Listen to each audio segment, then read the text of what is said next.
I'd like to go ahead and get started with today's webinar, Access Medicine, Meeting Your Educational and Clinical Information Needs. My name is Rachel Harrison. I'm a Manager of User Services at McGraw-Hill Professional. I'm joined today by my colleague Allison Swerdloff, my co-manager of User Services. The User Services team exists to provide support and training to current subscribers of Access Medicine. So if you have any needs, you have questions, if we can be of assistance in any way, please feel free to contact us at userservices@mhprofessional.com. Also joining us today is our colleague, Marcia Gelber, Senior Online Medical Editorial Director, and she is really an expert in Access Medicine, both content and functionality. So she's on hand to answer questions with us today as well. And now, without further ado, we'll go ahead and get started. Access Medicine is designed to meet a wide range of information needs, everything from quick reference through comprehensive coverage. So if you are a physician and you just quickly need to check, refresh yourself, what are the contraindications of a drug before prescribing that drug, Access Medicine can meet that need. If you are a faculty member at a medical school or an allied health school and you're introducing your students for the first time to various topics and conditions, Access Medicine can also meet that comprehensive information need. Additionally, we have content on the site for everyone from that first-year medical student or that first-year nursing student all the way up through clinicians, so content that people can use really throughout their career. On Access Medicine, you'll be able to search across more than 75 premier medical textbooks with a single search query. This includes, of course, Harrison's Online and Current Medical Diagnosis and Treatment, two of the most popular and I would almost say beloved resources that are available on the site. The site also features a series of clinically oriented tools as well as educationally oriented tools that I'll be discussing today in more detail. An integrated drugs database, so not only do we have drug information available on Access Medicine, but as I'll show you later today, it's integrated, it's fully integrated with all of the rest of the textbook content on the site. So if you're, reading a chapter or you're working on a case file and you come upon the name of a drug you're not familiar with or you need to give yourself a quick refresher, you can always just pop open that drug information in the context of whatever else you might be doing. The site also features a robust multimedia library, and that too we'll be looking at in a little bit more detail.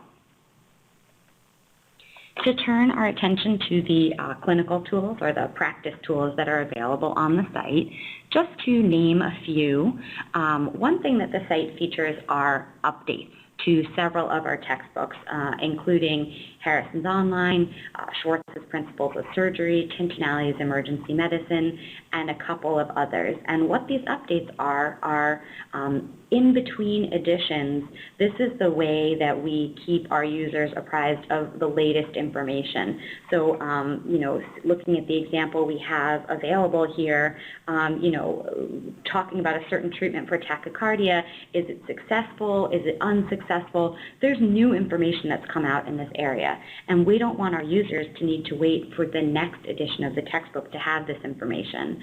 So members of the author team, these are, of course, practicing physicians, typically at academic medical centers, are keeping on top of all the latest developments in the field and are authoring these updates for us several times a month.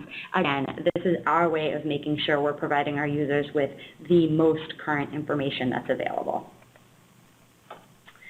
Diagnosaurus is our differential diagnostic tool. It's one of two diagnosis tools we have available on the site. We have the differential diagnostic tool as well as a series of information on diagnostic tests. So a couple of tools to help you when you're in the diagnosis step of the process or of the patient or case at hand.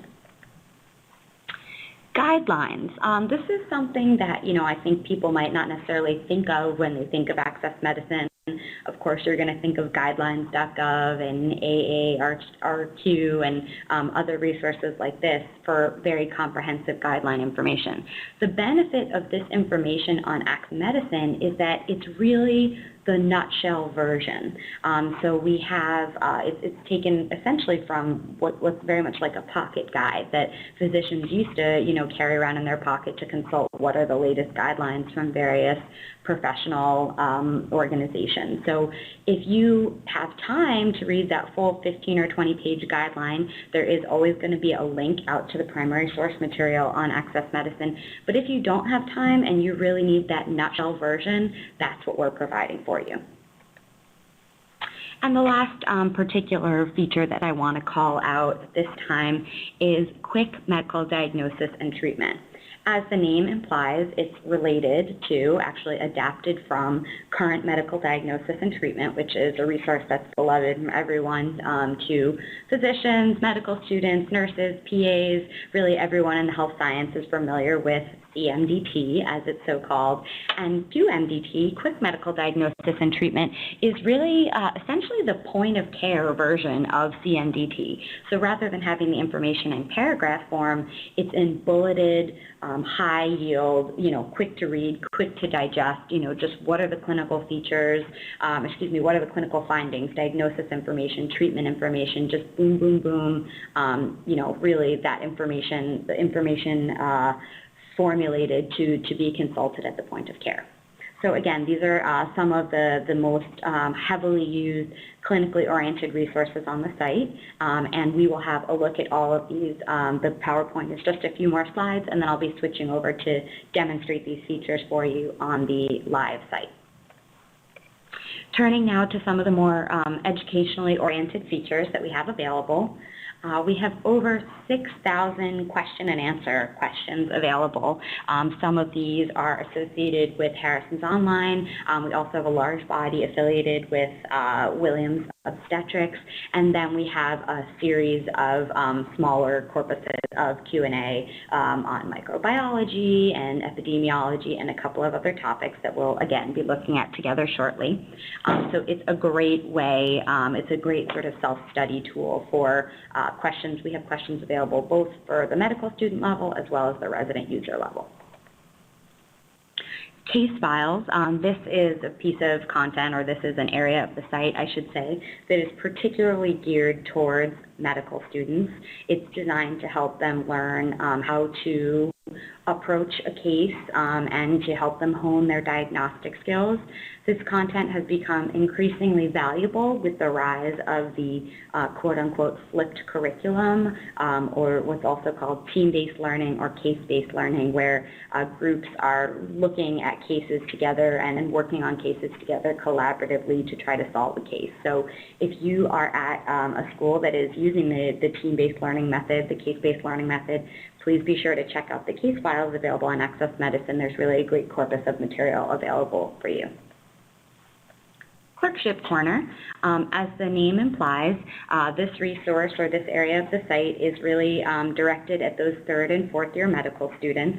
One of the members of the AccessMedicine Advisory Board went through all of the content with one of his third-year medical students, and the two of them together, this physician faculty member and his third or fourth-year medical student, reviewed all of the AccessMedicine content, all of the content available on AccessMedicine, and picked out that content that's most appropriate for the third and fourth-year medical student user. So I always do encourage medical students to, before running a search, go ahead and check the Clerkship Corner and see what's available there that's really targeted for that level of user, a user who's in that stage of their medical education career. And last but not least, I'd like to mention the custom curriculum feature. This is our online syllabus creation tool, and what it allows you to do is draw content from all these different areas I've been talking about.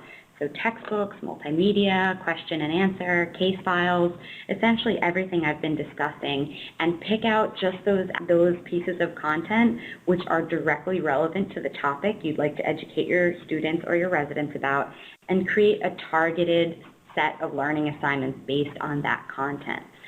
So it's essentially, again, you can think of it like an online syllabus creation tool, but in addition to being able to just kind of create your syllabus with the live links and everything, there's also a reporting functionality which allows you to check on the progress, who's been completing their assignments versus maybe who's been slacking a little bit more, and you can also see if you include question and answer content as part of your curriculum modules, you can also see the scores that your students or residents are achieving. So definitely a great educational feature that's available on the site. Multimedia, I don't want to go on at length on this slide because I think multimedia, of course, is one of the areas where it's really better to show rather than to tell. But all in, including the video and audio files that we have, the grand rounds, patient safety modules, and the musculoskeletal exam content, we have over 300 multimedia videos available to help you learn, and also for those of you who are faculty, help you educate your students. My AccessMedicine, all users are able to register for a My AccessMedicine account. And this essentially unlocks a higher level of functionality, including the ability to utilize the custom curriculum feature I mentioned, to enter the AccessMedicine mobile site. It also gives users the ability to bookmark content pages, save and download images. I do want to just pause here and mention that all of the images on AccessMedicine are cleared for copyright for scholarly, non-commercial, non-publication uses. So again, just want to throw that out there to all of the potential faculty members we might have in the audience, any residents who participate in Journal Club and might want to bring some type of illustration. Again, as long as it is a non-commercial, non-publication, scholarly use, you are welcome to download images and use them for those purposes. Having a My AccessMedicine account allows you to customize some of the patient education handouts we have available on the site, and it also allows you to rerun recent searches.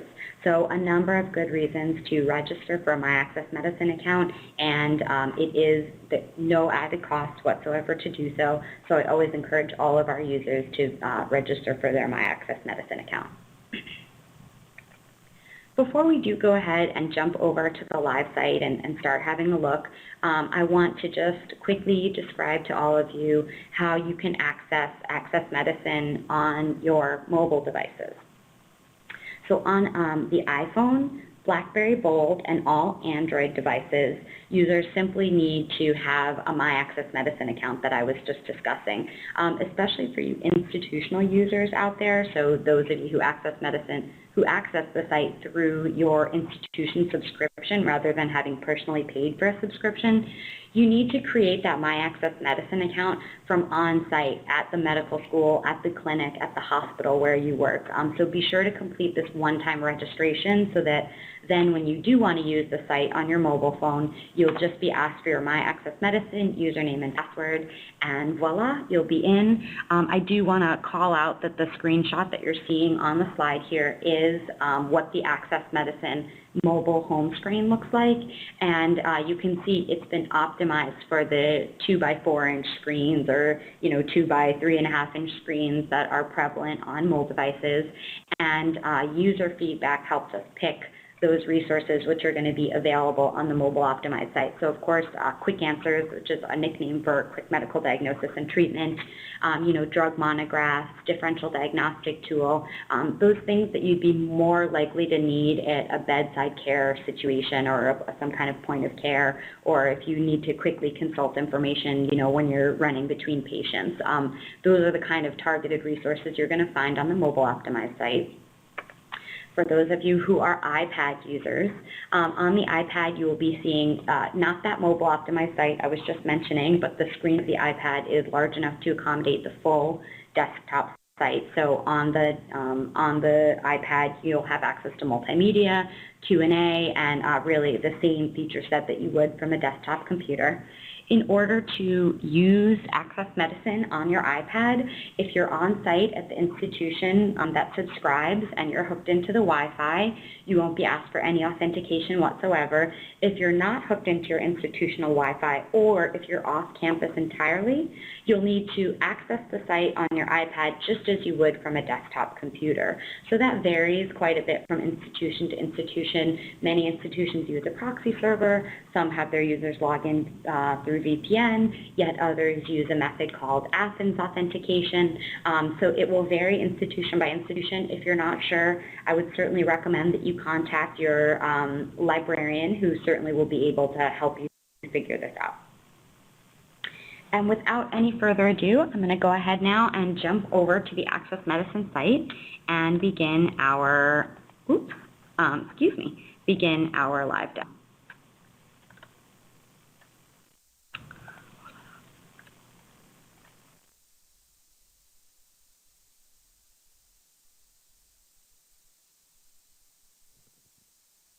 So here we are on the homepage of AccessMedicine.com.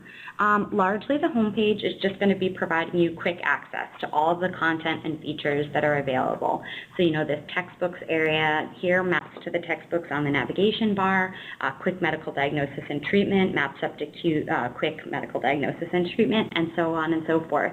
There is one notable exception that I want to point out, which is our new on AccessMedicine area. This is updated monthly when we add an entirely new resource or a revised edition of a resource. Last month, the new edition of Morgan McHale's Clinical Anesthesiology came up on the site, so that's been hotly anticipated for a long time. So for all of you anesthesiologists out there, the new edition is out and it's available on AccessMedicine. So it's a great place to keep apprised of new content and features that are available on the site. If you would like this type of information delivered to your email inbox, please register for our newsletter, which you can see is available, the link available right at the top of the screen. I'm going to jump right over to the textbooks area, and this is where you can see a list of all of the textbooks that are available to you via AccessMedicine. Up top, we have the clinical library, which is where you'll find Harrison's Online, as well as current medical diagnosis and treatment. I'd just like to click into CMDT for a moment and point out all of these chapters that you see have been updated. These have been updated with the current medical diagnosis and treatment 2014 edition chapter. So we're very proud to be able to put chapters from the 2014 edition or whatever is the following year's edition up early on AccessMedicine several months before it's available in print. So you can see it here first. Returning to the textbooks page, again, I would encourage all of you to come and browse and see what resources are available. And below the clinical library is where you'll find the Lang Educational Library. This area, as the name implies, is mostly geared towards medical students as well as residents. I want to particularly point out a couple of areas where our content is very, very strong. In addition to, of course, internal medicine and general medicine, we've added a title by popular demand, Principles and Practice of Hospital Medicine. This is an area where we've been focusing on recently. Additionally, we have Hearst the Heart, multimodal cardiovascular imaging, and quite a number of other resources in the area of cardiovascular and heart health. Additionally, we have Williams Gynecology, Williams Obstetrics, and Current Medical Diagnosis and Treatment, OBGYN. So obstetrics and gynecology is another very strong area, as well as you can see dermatology. So, not only is the site great for internal medicine, general medicine, and hospitalists, it's also great for many people in different subspecialties. I want to go ahead and show you what it's like when you're accessing any of the textbook content available on the site. You can see I can access any of the table of contents just by clicking on the name of the title. And all of this content that's available to me on the right hand of the page here is exclusively available via AccessMedicine. So it's online-only content that you won't get with the print edition of the book, or you really won't get it anywhere else. You can see here an example of how the updates that I mentioned during the PowerPoint are not just available via the navigation bar up top, but they're also integrated into the textbook chapter to which they're most relevant. I can access any of the chapters just by clicking on the chapter name naturally, and you may be seeing a number of hyperlinks throughout the text. These are links to our integrated drugs database. So as I mentioned, if I just need to refresh myself, what are the contraindications of this drug, or what are the adverse reactions of this drug, I can go ahead and pop open my drug information, consult the sections that I need to consult, and then return to what I was reading without interrupting my workflow or needing to consult an outside resource. I can see that this particular chapter also has some multimedia available, so it's embedded there in case I'd like to use it. And you'll also notice that each of the sections in the chapter is hyperlinked. So what that enables us to do is give a very targeted set of search results. If I search for barbiturates, I'm not just going to be linked to chapter 17 and perhaps need to scroll until I get to the right section. Rather, I can jump right from the search results page to the barbiturate section that's of interest to me. Any tables and figures, I'm able to go ahead and pop them out and view them larger. And these are all examples, further examples of the drugs database integration that I was just mentioning. And in this way, I can go ahead and jump around. I was mentioning search just a moment ago. Oh, I'm sorry, let me just step back for a moment. I do want to review with you very quickly the toolbar options that you have up here. Generate a citation will auto-generate a citation for you in both AMA and APA style. So whichever is your preferred citation style, you can go ahead and copy and paste that onto your bibliography. Print section allows you to print out the section of text. So in this case, it would be the barbiturates section. Email allows you to email this section of text. Bookmark, you'll see that when I go to bookmark this section of text so that I can easily return to it later, I'm going to be asked for my AccessMedicine login. As I mentioned, this is one of the features, in order to be able to affiliate this content with you as an individual user, we need to know who you are. So when I go to bookmark something, I'll be asked for my AccessMedicine login. If I didn't have an account, I can create one just by clicking Create Account. And you'll see it's just a couple of fields here. Conversely, if I do already have my AccessMedicine account, I'm going to go ahead and log into my existing account. And now I'm going to be able to go ahead and bookmark that content. Download for handheld, this allows you to download this content for offline use. So if you know you're going to be somewhere with no Wi-Fi, my recommendation to our users is always go ahead and download a couple of sections of text that you're going to want to be able to access even if you no longer have internet access. It essentially allows you to download an HTML file that you can use even if you no longer are connected to the internet. So now I do want to go ahead and run a search. I was mentioning search a minute ago, and of course it's one of the most common user behaviors. The search box will appear in the same spot regardless of what page I'm on the site. And I want to point out that while the default option is always going to be to search across all Access Medicine, I do have a number of search limiter options right here from the quick search. So I can restrict my search to images, video, and audio. I can restrict my search to just search drug monographs, the textbook updates, and so on and so forth. The remainder of these are just some of the more popular resources on the site, like quick medical diagnosis and treatment, Harrison's, as well as current medical diagnosis and treatment. So for now, I've gone ahead and run my search on just across all of the content that's available on the site. And the search results page is really where the quick versus comprehensive aspect of the site comes into play that I was mentioning earlier. So if I am, in a point of care situation, I have a patient in front of me, and I just really need to have quick refresher of this information, or maybe I'm a resident and I have a patient with no cardiosis on the floor, and I know my attending is going to ask me about the key features or the clinical findings of this condition. That's a perfect information need that's an information need that quick medical diagnosis and treatment is perfectly suited to to meet. So again, I have my key features, my clinical findings, diagnosis, treatment, boom, boom, boom, boom, boom.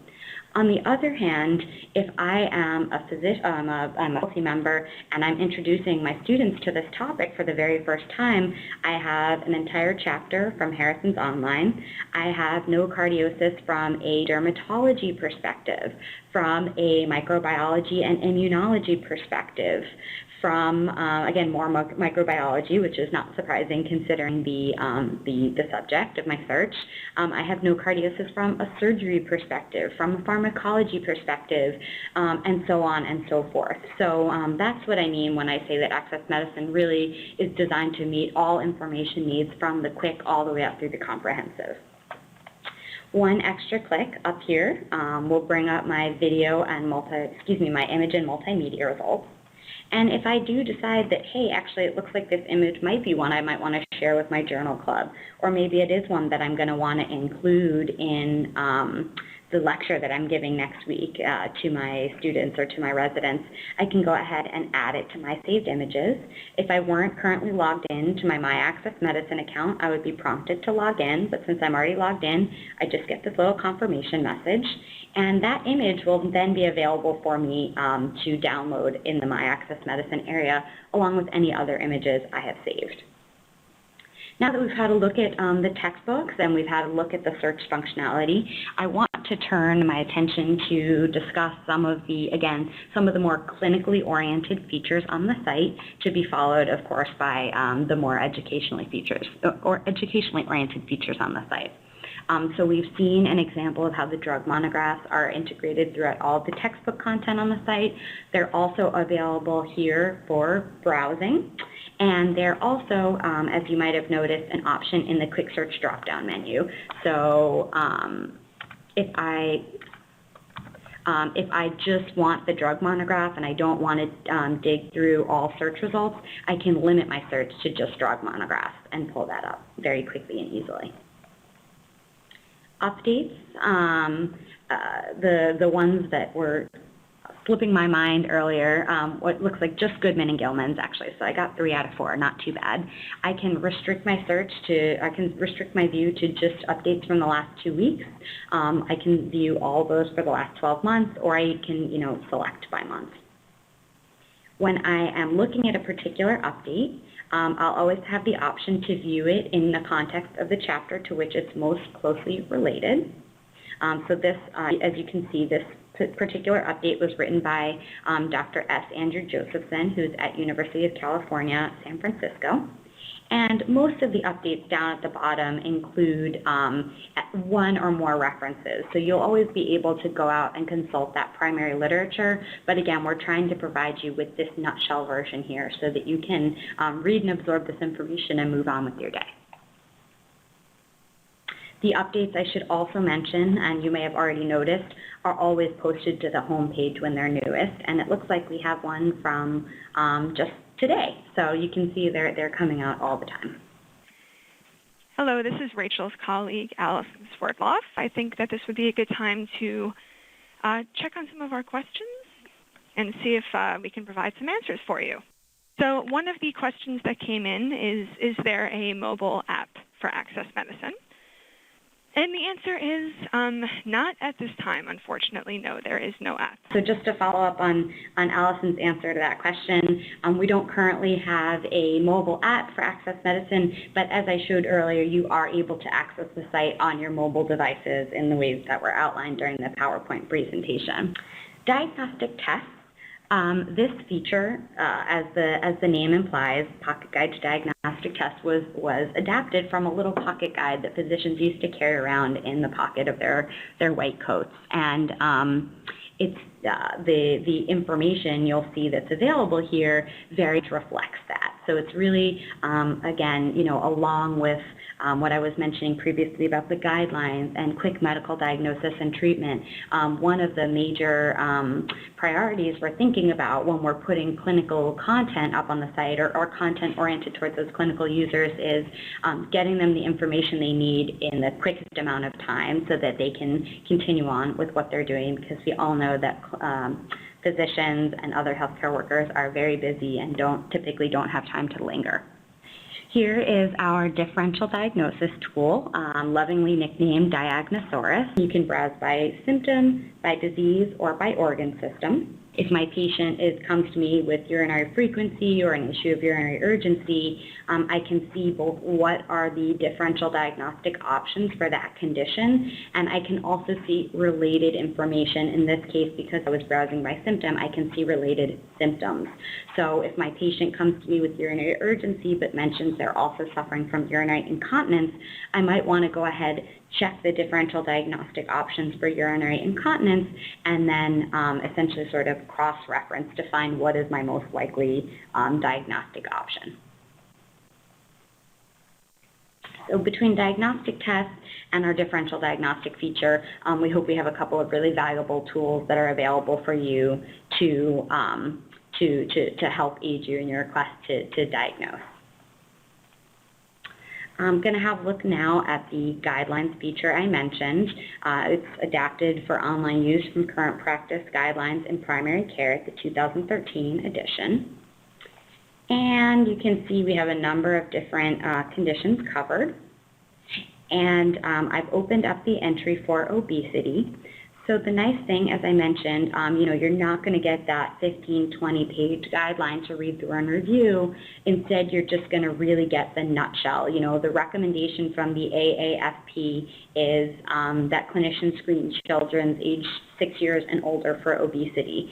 So again, I can look and see what does the AAFP recommend, what does the ICSI recommend, and it's also nice because you begin to see that there is consensus among all of these different professional organizations. So that's quite helpful. You may also notice that the source information is always going to be available. So I can always, again, link out to that primary source if I do feel I need to consult the full text of the guideline. But if I'm just looking for that nutshell version, then that's what the AccessMedicine Guidelines feature is here to provide. Quick medical diagnosis and treatment. We've already seen an example of this that I clicked on from the search results page. Just again, have a look at one more. What are my key features? What are my clinical findings? What is my diagnostic information, and what is my treatment information? And this is an example where it's really, really helpful to have that drug database integration feature, because if I'm considering this particular drug as a treatment for my patient, I am going to probably quickly want to review the dosing information, the contraindications, potential adverse reactions, and all of that really crucial information. And the last really clinically oriented feature that I'd like to mention, it's very beloved by nurses, interns, physicians' assistants, and many others, is the patient education information we have available. Right now we have about 200 patient information handouts available. We are planning to increase that significantly to the thousands range, so that is an upgrade that you can look forward to later this year, before the end of this year. Because I'm logged into my AccessMedicine account, you see I have these free text fields where I can write in anything. If I want to, admonish the patient to please keep in mind everything we discussed during the visit, or, please call me back after you've had your follow-up with the the eye doctor, go ahead and make that information right on the handout. And then you'll see it's just information about the particular condition written in layman's terms that's not riddled with medical jargon and is intended to be easy for the patient to understand. So these are really, again, the more clinically oriented features on the site. I'd like to stop before I change gears a little and start talking about the educational features and see if we have any questions about everything I've been discussing so far. So Allison, Marcia, any questions at this point? Yes, a question just came in. How often are new updates and guidelines uploaded into the system? That's a great question. The updates, as you can see, just from looking at these recent dates, happen very frequently, many times a week. In the site in general has an update post once a month, and that's, as I mentioned, you can see what's new on the site, whether it's a new resource, a revised edition, a new video, any of this kind of thing. So the site itself is updated on a monthly basis. Updates come much more frequently than that, usually a couple of times a week. The guidelines themselves, this was updated, this resource, Current Practice Guidelines in Primary Care, was updated this year. I'm not sure, and maybe Marcia can comment on this, whether the Current Practice Guidelines in Primary Care is an annual title or an every other year title, but we do try to keep it so that, not more than a year or two has gone by since we've updated the guidelines because, of course, things are always changing in the field of medicine and health sciences. It's Marcia. I'm going to jump in. It is an annual update. Oh, great. Okay. So the guidelines available on the site are updated annually. Any other questions at this point, or shall we go ahead and move on to the educational features? Yes, another question. What level are the patient education handouts written? At what level? That's a great question. As I mentioned, we're planning a major upgrade to our patient education. User feedback has indicated that the particular patient education that we have available right now that's appropriate for a high school level reading level, doesn't quite meet the current recommendations for health information literacy. We very much value feedback from our users, and once we heard this from 1 or 2 or 3 users, we really started to look into it in more detail, and that is it's been really the primary impetus for switching to a new patient education provider. So currently high school level reading level, but when we do the upgrade this fall, that will quite significantly increase the number of patient education handouts we have available. We'll also be bringing them down to an 8th grade reading level. I'm going to go ahead and move on because I don't want to shortchange you folks who are on here to hear about the educational features today. And the first thing that I want to go ahead and look at is the multimedia that's available on the site. As I mentioned, we have hundreds and hundreds, over 300 videos available, and I'm going to play an example of a short video and then a very brief clip from a longer video. Most of the video and audio files either demonstrate a manifestation of a condition, or they demonstrate a procedure, or they demonstrate a physical exam.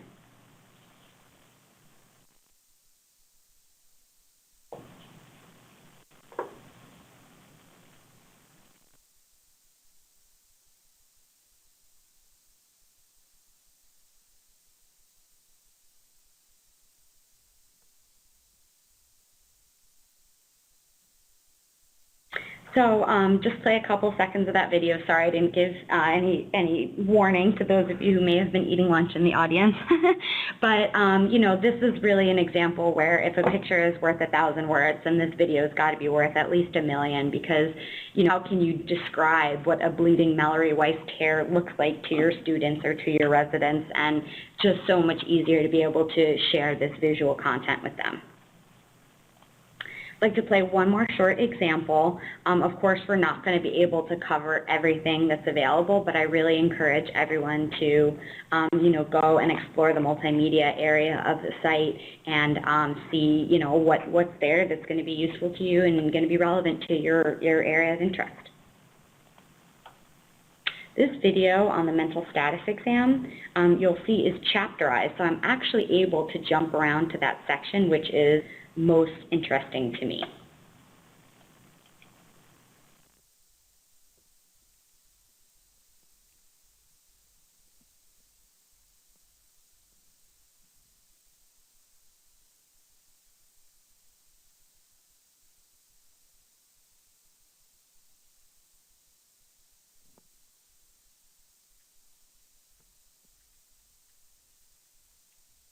So this this particular video is of Dr. Martin Samuels, who I believe is at Brigham and Women's, and he's explaining the rationale behind the mental status exam, and then he's going to go ahead and perform the mental status exam on his volunteer patient.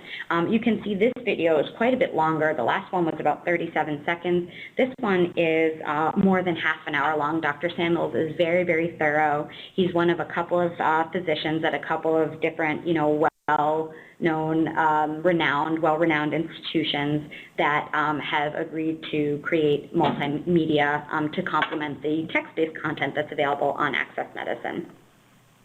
One more thing I want to just quickly point out in the multimedia area is the patient safety modules. This content is designed to help plug the gap that exists in patient safety education. There are three modules, one on hand washing, one on understanding error, and one on communication concepts. And these modules, they're interactive, and they really are excellent. They're excellent for staff training. They are excellent for, nursing education coordinators love them. For, anyone that's overseeing clerks and interns, people that are sort of dipping their toe in the clinical context, a clinical setting for the first time, these patient safety modules are really excellent educational tools.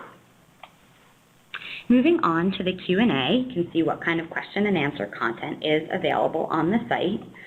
You'll see the USMLE Easy logo. My institution subscribes to both USMLE Easy as well as AccessMedicine, so as a user I can easily jump between them. If your institution does not subscribe to both, your users you will still be able to have a subsect of USMLE Easy content.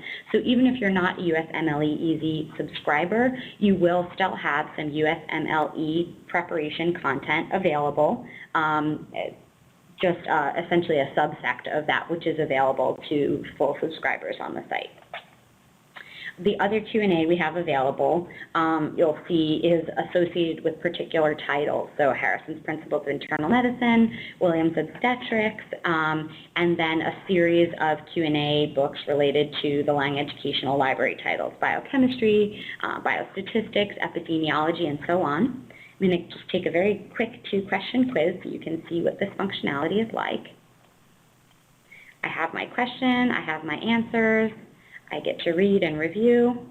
My next question will come up, and as soon as I submit my answer to my final question, I get to see what did I get right and what did I get wrong, and I can go back and view the individual questions and answers. So I answered E, the correct answer was D, and I'm also provided with both an answer explanation that explains why the correct answer is correct, as well as topics for further reading. So if I got this question wrong, I may want to run a search on the inferior laryngeal nerve on AccessMedicine and see what content is available on this topic so I can learn a little bit more about it.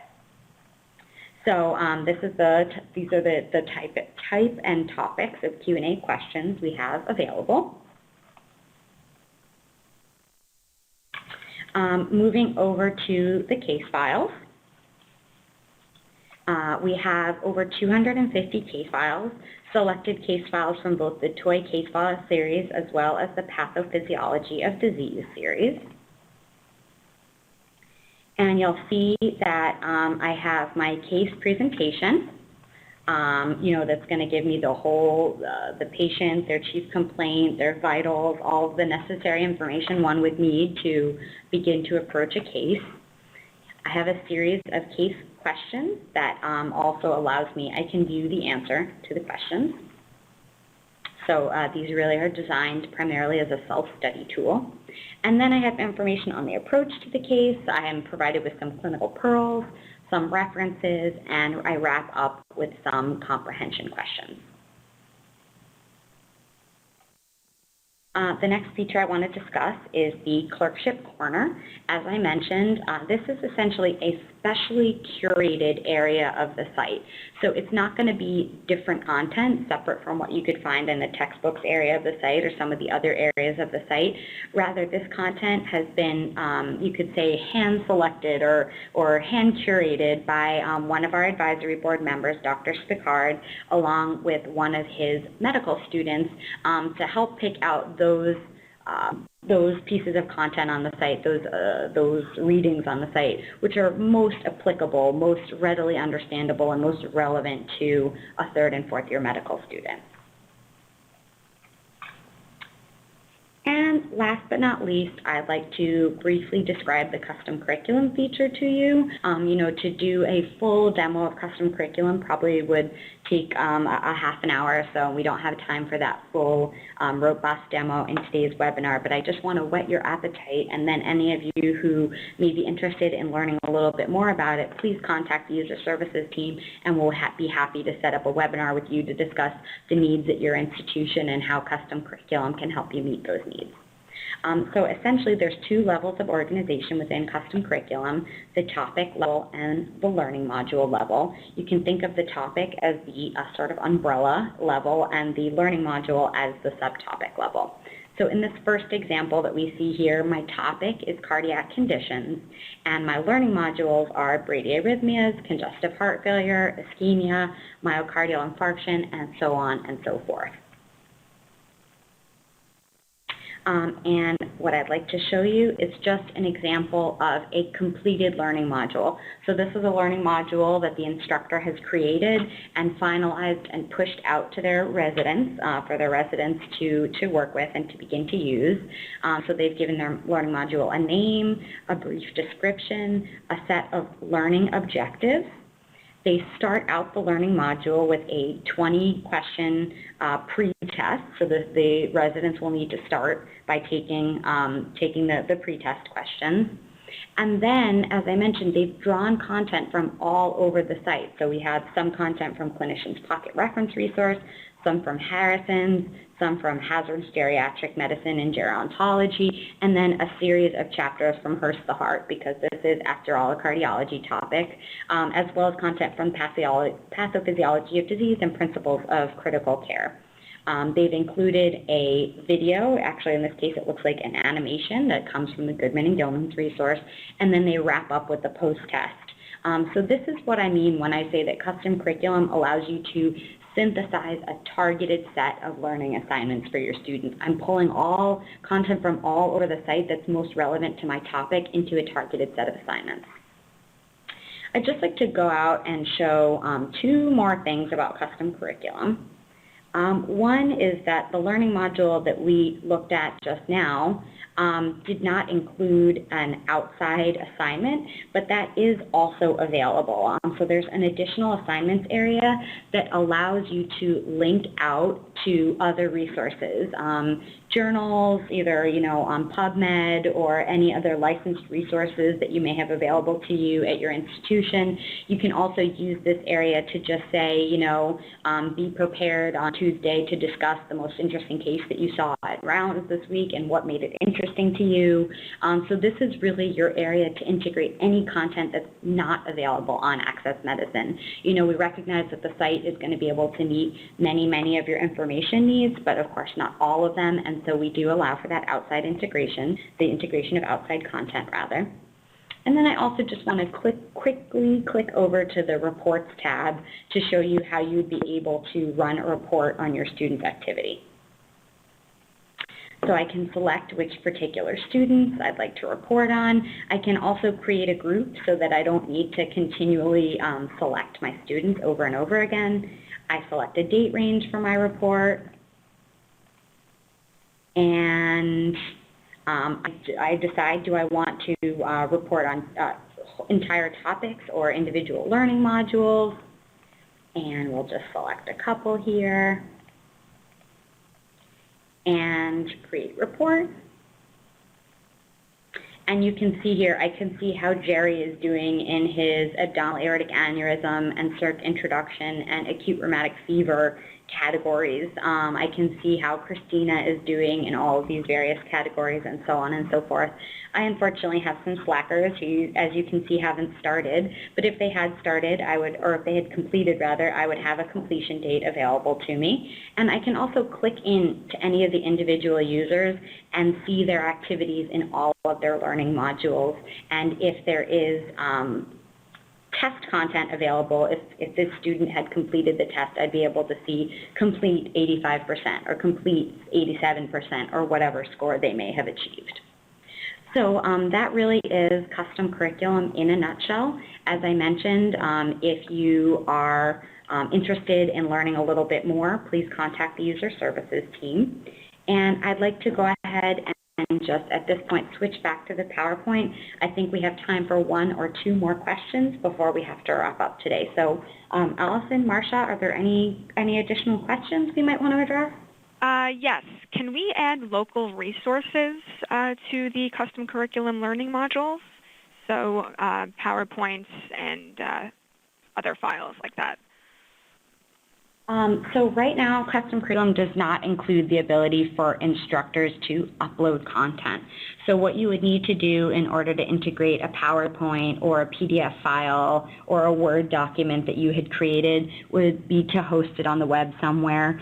So I know sometimes instructors will have a wiki site or a blog site where they'll upload documents so that they can link to those documents. And can one link to a module in the custom curriculum from a course management system like Blackboard, for example? No, that's not currently available. Most of the content on AccessMedicine, the vast majority of content, or I should say content that exists on the site servers, has its own stable and unique URL. So for example, if I want to link a user to the Harrison's online table of contents, I can link them directly here. If I want to link them to the Principles of Clinical Pharmacology chapter, I can link them directly here. If I want to link them to the Adverse Reactions to Drugs subsection of the chapter, I can provide them with this URL and it will jump them right there. So you can integrate these links into your course management system, but the custom curriculum learning modules, for example, this URL of the congestive heart failure, this is not a stable, unique URL. It will change a little bit each time. So if you were to put that in Blackboard, your students would not all get to the same exact page. So no, right now it's not possible to link a custom curriculum learning module, although it is possible to, of course, link individual pieces of content, as I was just describing a moment ago. Good question. And a question from Philip Walker. Would it be possible to distribute to attendees a copy of the PowerPoint slides that you used earlier in the session? Yeah, it certainly would be, and that's a great question, Philip, and it actually brings to mind something that I really wanted to show you, so thank you for asking that. You can always get to our support site by clicking this librarians link up at the top. Whether or not you're a librarian, I should certainly say that we should call it end users or something like that. And this will take you to our support site. We have a number of resources available for faculty users, for all end users. We have help and FAQ. We have links to further training. So if you're interested in seeing trainings for Access Pharmacy, JAMA Evidence, or any of the other resources we have available, please go ahead and visit the training page on the Resource Center. And we also have promotional and instructional materials available, including PowerPoints. So you can see the PowerPoints that are already available on the User Center, and I would also be happy to provide a copy of the particular PowerPoints that we reviewed together. I would love to go on taking questions. I suspect there are more, but I don't want to keep you long. It is 3 o'clock, and so I just want to say thank you again for taking a little time out of your day to learn about Access Medicine. I have some contact information up, my information, as well as where both current subscribers can contact us, as well as new subscribers. If any of you listening out there are not current Access Medicine subscribers and are interested in subscribing, there's some contact information available for you as well. And thank you again for joining us today.